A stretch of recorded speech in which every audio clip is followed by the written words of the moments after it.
Today we're going to be talking about Coach Prime and the Buffaloes, and we're going to compare them to the Arizona Wildcats, because that's a rebuild a lot of people have eyes on. And I was actually planning on making this video a week ago, and now Arizona just won, and Jedd Fisch got his big signature win over Oregon State, and so I think it makes this video even more relevant.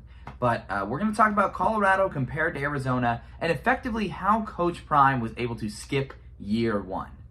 I think this video is really important to make right now because I feel like the amount of Deion slander is going to go up significantly over the next couple weeks. They're not going to be favored in any of these last four games, and if they lose all 4-8, they're going to miss a bowl game. You're going to hear a lot of Coach Prime slander about how this team is terrible and all that stuff.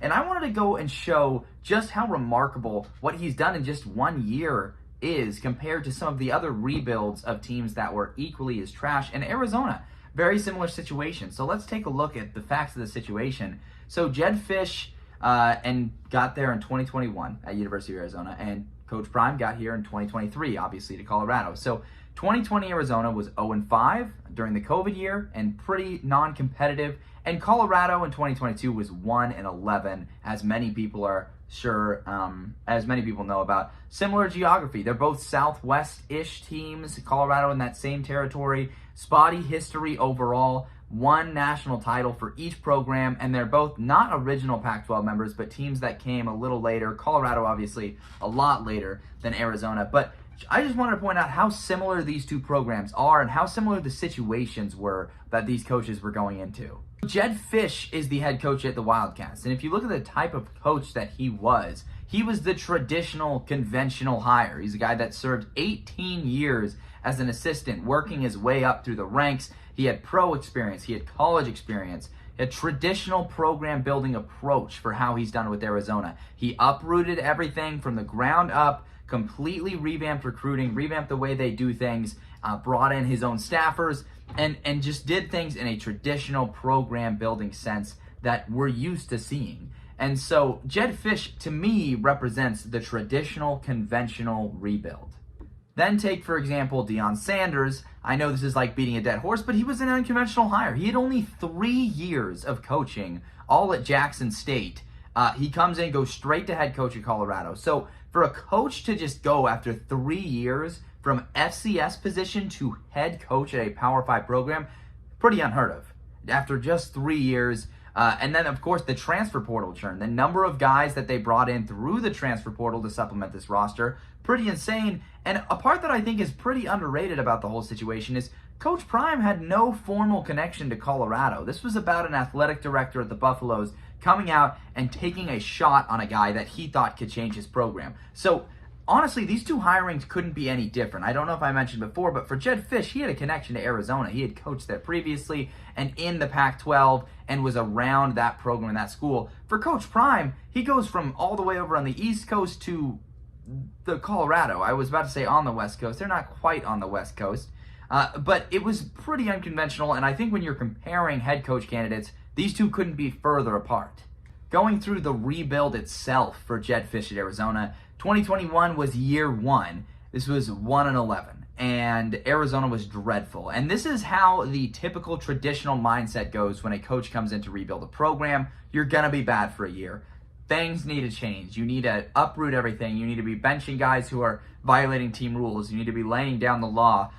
He assembled a good recruiting class. The season was full of moral victories. You know, they were losing games, but hey, we played them close. All that kind of stuff. It was a slow roster and culture shift at Arizona in year one, as is often the case. So if we look forward to year two is where you start to see some of that improvement. They got some of Fisch's own players via recruiting to come in. He was able to lure a few guys through the portal, which is traditionally something that some coaches can do, including Jayden de Laura, a guy that came in as the quarterback for Arizona. So they were just significantly improved right off the back. Moral victories turn into actual victories. This included a nice win over a UCLA team that was really good, and the team became competitive. And there's still some clear holes. Like Arizona's defense was still pretty dreadful in year two, but that's the reason why you have to pull these rebuilds, because your players from recruiting are still coming into town. So Fisch only had enough time to get a few playmakers to come in and help this team out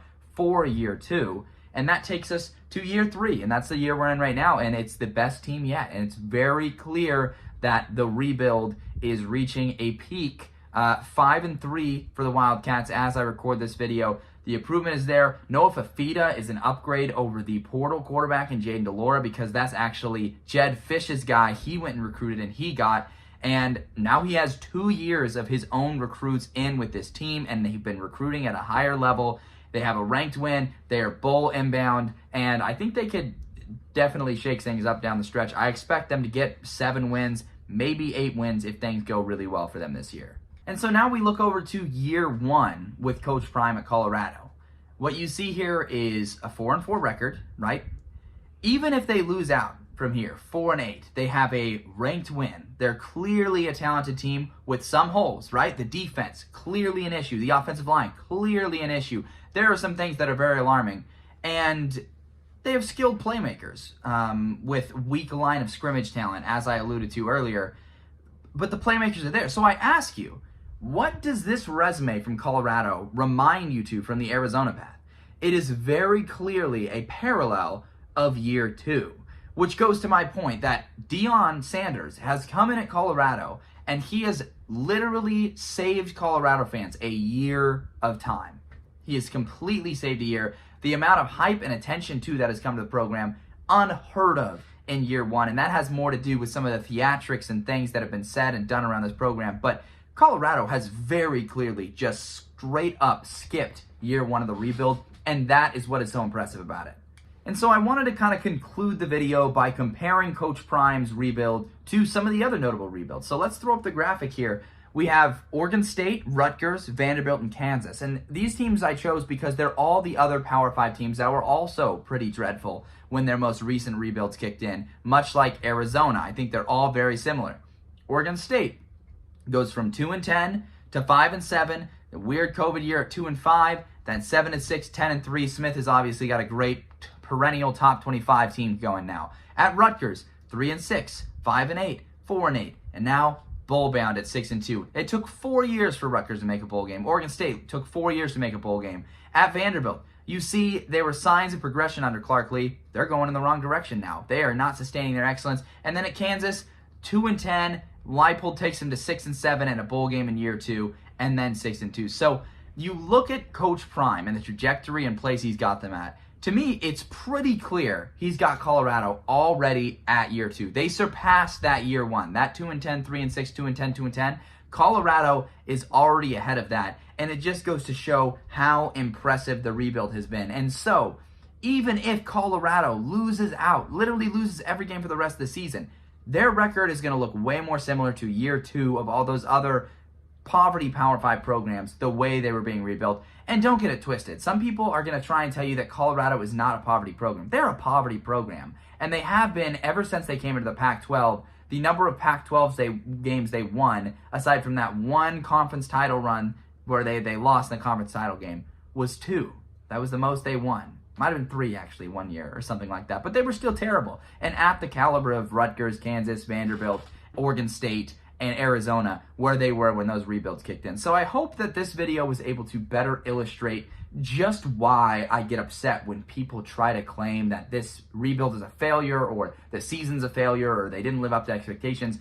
They surpassed expectations. And the fact that he was able to come in and just completely jump year 1 to year 2, really impressive to me. And I expect him to be able to sustain this. Year 2 of the Colorado experiment, I think, is going to be really interesting because we have never seen anything like year 1. I have a feeling we're not going to ever see anything like year 2. We'll see what happens. Thank you guys for watching the video. I appreciate you tuning in. We're continuing to grow the YouTube. The march to 1,000 subscribers is fully underway. Go ahead and let me know down in the comments. What are some other topics you want to see covered as the season rages on? Got a few other interesting ones in the chamber here, but if you guys let me know one that interests you, then maybe I can cover that next. But as usual, go ahead and like, comment, subscribe, and I appreciate you guys for watching.